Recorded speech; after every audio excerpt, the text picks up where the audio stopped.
today we're going to do an unboxing of Empires in Arms. And as you can tell from the look at this box, it's got a little bit of wear on it because this is more of a re-unboxing. I got this from a recent auction from none other than Bare Bones Wargamer or Wargaming.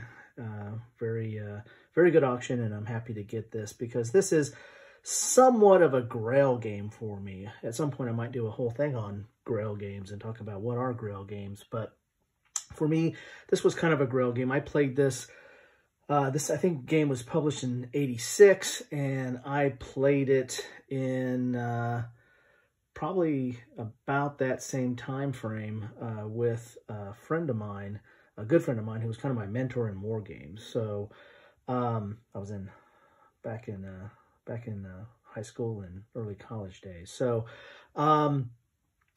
good game. Kind of wanted to get a hold of it, but for the longest time period, my strategic level, or somewhat strategic level, this is kind of more operational level, war game was War and Peace of the Napoleonic period.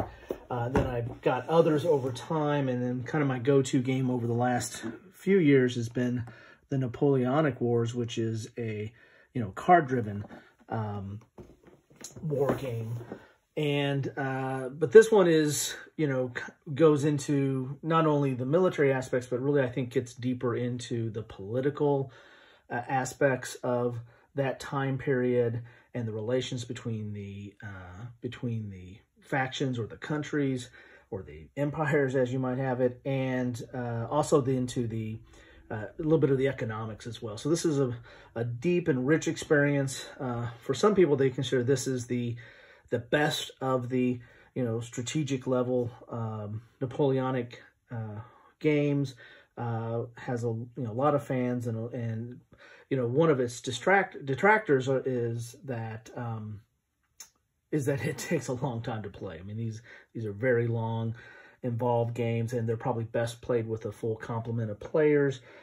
I believe there's up to 7 maybe in this, or 6 or 7, but it is best played with a full complement, and that's going to take a long time to play these games. But let's look in the box and see what we get. This is just how I got it from the auction. A little bit of wear on that, but this is the traditional bookcase games. Have several of these. This is very fond. I mean, I think people when they started out in war game, at least from my time period, which was the late 70s and really early mid 80s was my formative years of becoming a war gamer. And people either were Avalon Hill or SPI. That's an overgeneralization, but a lot of people fall into those camps, and I kind of fell into the Avalon Hill camp. I didn't really get into SPI games till later on in my wargaming career. It's not that I don't like SPI games, but I just didn't get into them. I got into some victory games, but they were kind of more of an offshoot of well, kind of a hybrid, because it was some SPI people, but they were kind of an offshoot of Avalon Hill. But anyway, so enough of that. This is what I got in the box here. So this is not the way it came originally, I don't imagine, but we'll look at that bag here in a second. Let's look at the rules here first. Pop this open here. Ooh, let's pop everything out there. Oh, that's something you got to love there. Look at that. Good old Avalon Hill catalog. Games and Priceless. Effective 1986. Look at that.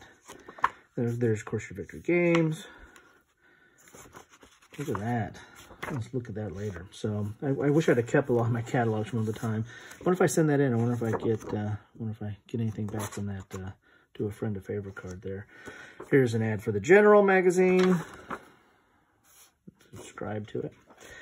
Here are the maps. Let's put those off and hold those off for a little bit as well. Let's see what we got. Here's the rules. The rules are 48 pages. And, of course, there's a political points chart here on the back. There's an ad for the General. Here's a glossary. Here's some designer notes. Not a whole lot of designer notes there.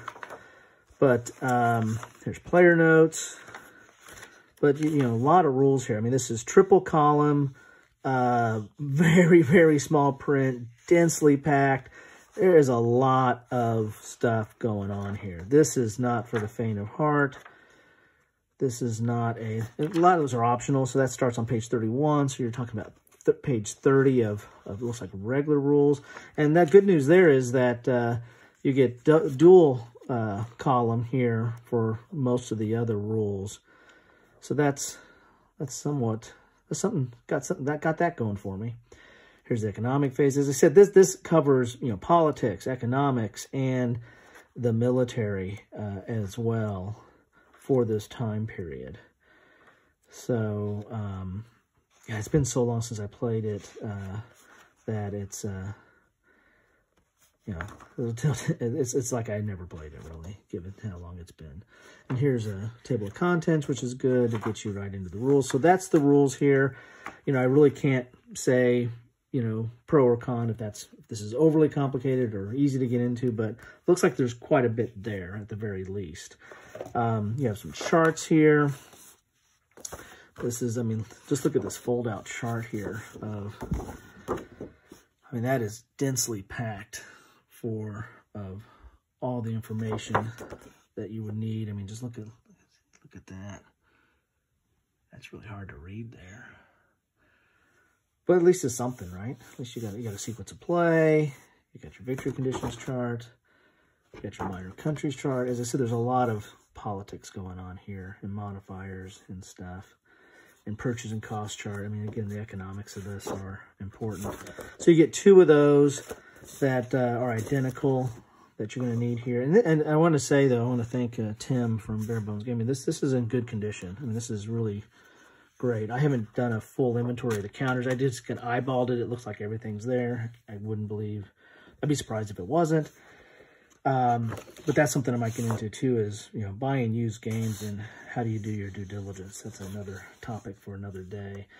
Here's status card for your political display here. These are dual-sided. But this looks like there's some forms there.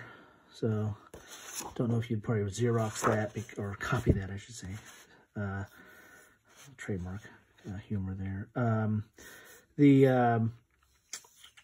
Because I think you probably want to use that as a display. And here's your minor country's national card.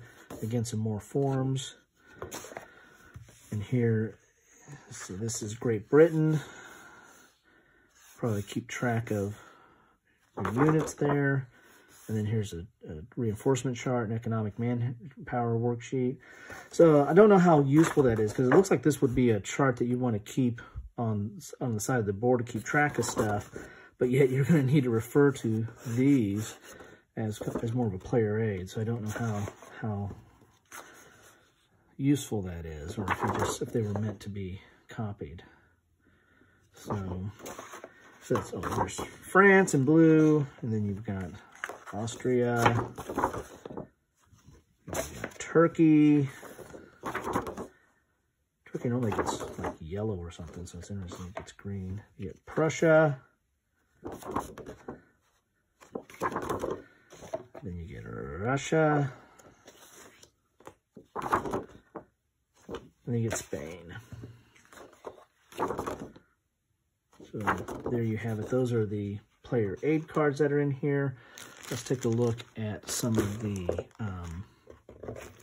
counters here.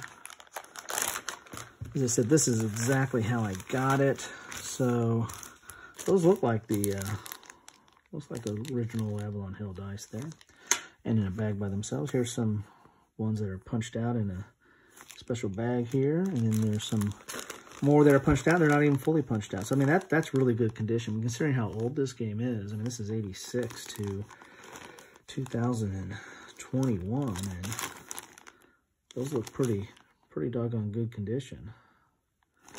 As I said, I can eyeball it because this is how they, if you just look, see what's punched out. This is the one that's mostly punched out.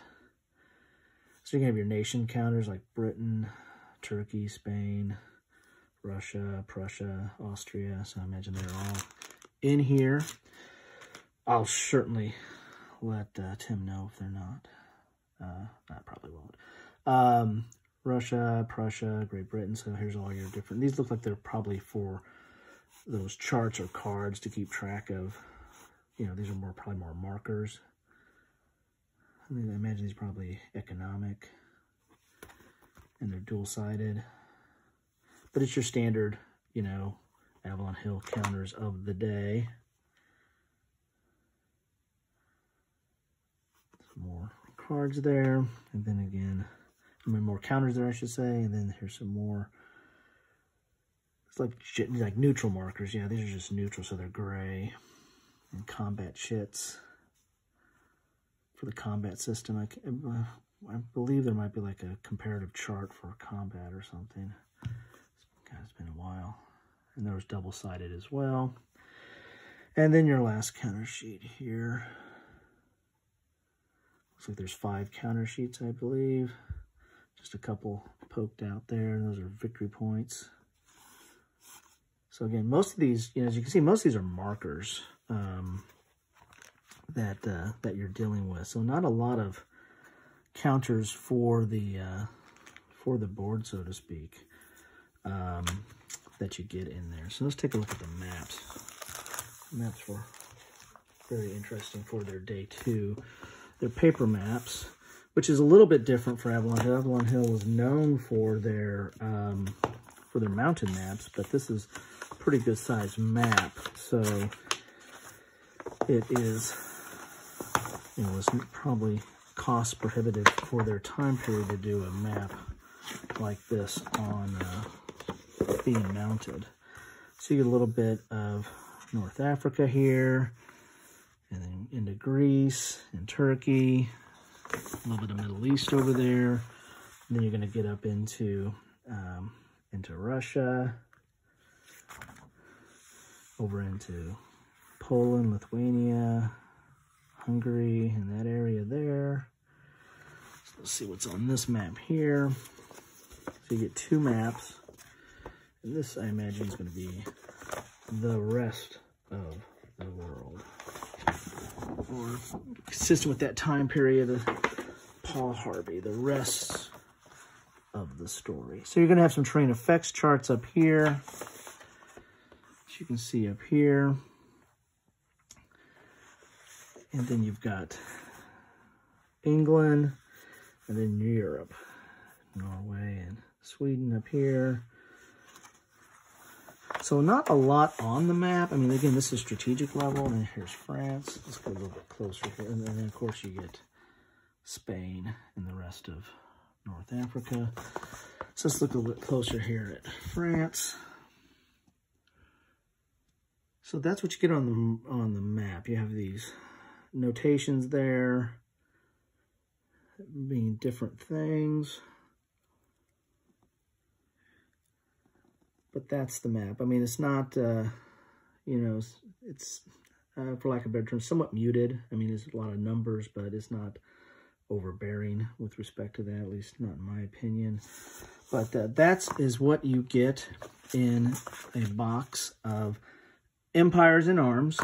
Again, for a lot of people, this is the game if they have several days and several friends to play it, but this is the game of the Napoleonic, strategic level Napoleonic War, and somewhat of a grail game. So I'm happy to finally get this. Now the question is when will I ever find time to get it to the table?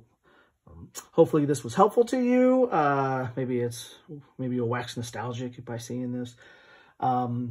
Anyway, if you like, please like. If you want to see more or see what's coming up, please subscribe and then hit the bell. What's your comments on this? I mean, this has been around for a long time, so surely somebody has some comments on this, or what they think about it, or what they like about it, or what they don't like about it, or have the other games that have come since. I mean, you know, War and Peace is being, you know, republished. But, you know, there's always been criticisms of its strategic, you know, level game, that it really not as complete or as put together. Then you also have Napoleonic Wars. There's a whole wave of strategic level Napoleonics that have been coming out. Compass Games, I think, has come out with at least 2 this year. So there's quite a few strategic level games out there are they entirely better than this, or is this, you know, fit a certain niche as far as the economics and the politics and how it plays multiplayer? Is this kind of unique in that regard? Love to know what your comments are on it. And as always, thank you for watching.